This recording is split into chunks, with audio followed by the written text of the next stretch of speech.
Hello, friends. This is Dave Hurwitz, executive editor at ClassicsToday.com, here with random reviews from the Overflow Room.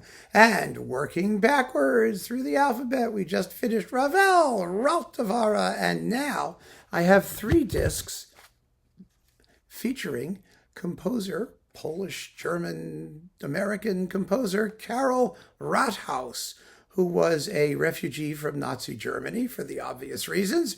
Wound up in Paris and then in the U.S., did a lot of work in film, and then took up a professorship in New York.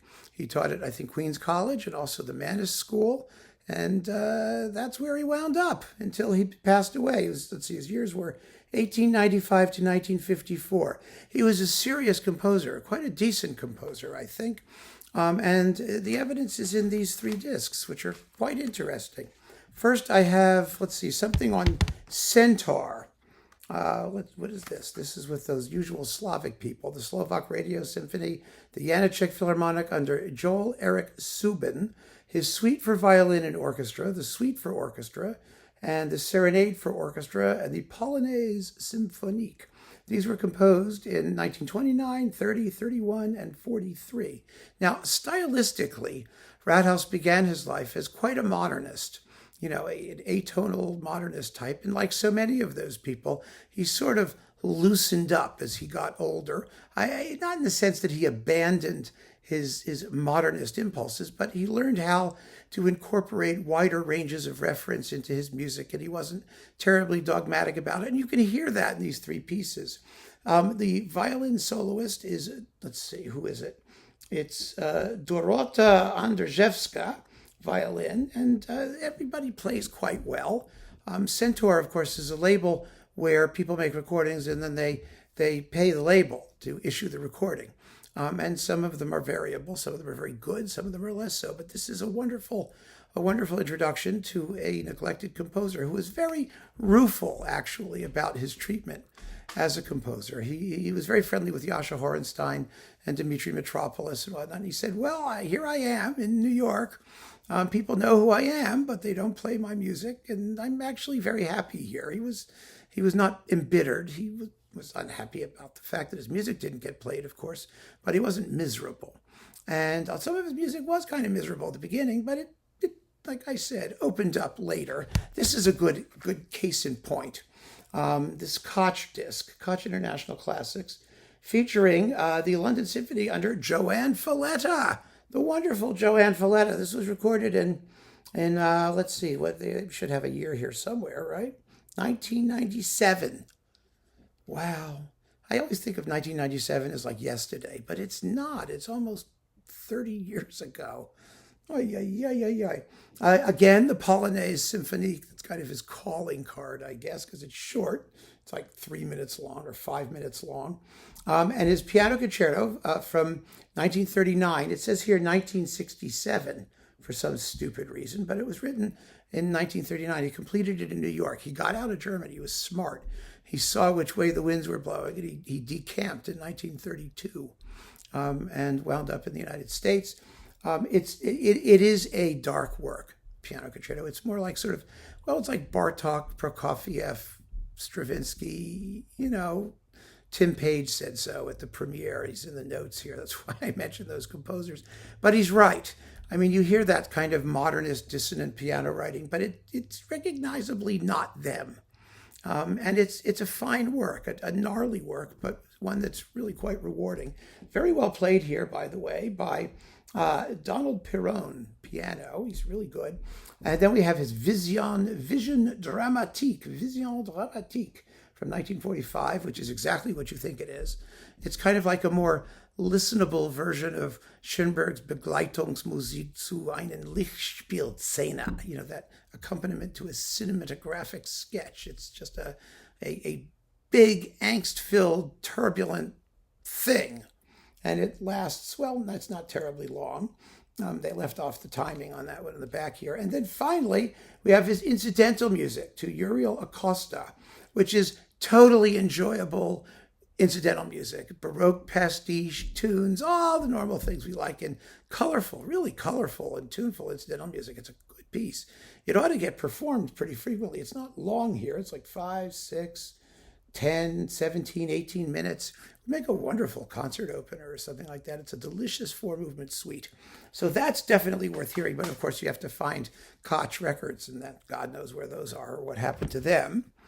And then we have his contribution to the Deca Entartete Musik series.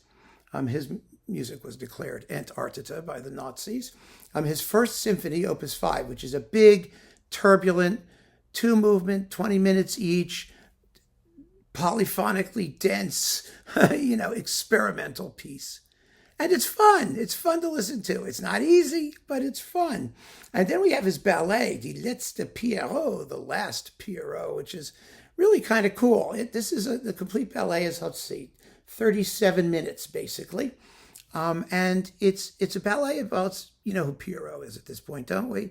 The Commedia dell'arte character. And what happens is that he's transported from like the 15th century to the 20th century, and he can't adjust to modern life. And so he winds up finding a place in a waxwork museum, which is where he finally goes as an avatar of the past. It's very colorful and enjoyable music, and witty and a little bit sardonic, and it's just a really, really fine work. It's wonderful to have it recorded here. Israel Yinon conducts the Deutsche Symphony Orchestra Berlin. And wow, I mean, Deca really ought to box up the entire Entartete Musik series. Wouldn't that be wonderful? Just throw it all in a box and release it once and for all, at least so that those of you who missed it the first time around can get it, and then they can do whatever they want. But we really need an Entartete Musik re-release. I have to talk to Cyrus about that in Australia. Let's see if there's any sort of enthusiasm for that, because boy, is there some wonderful stuff there. It was such a fabulous, artistically rich and fertile, fecund period. If you want to use the word fecund, it had fecundity. And Karl Rathaus was a powerful, creative voice. He really was.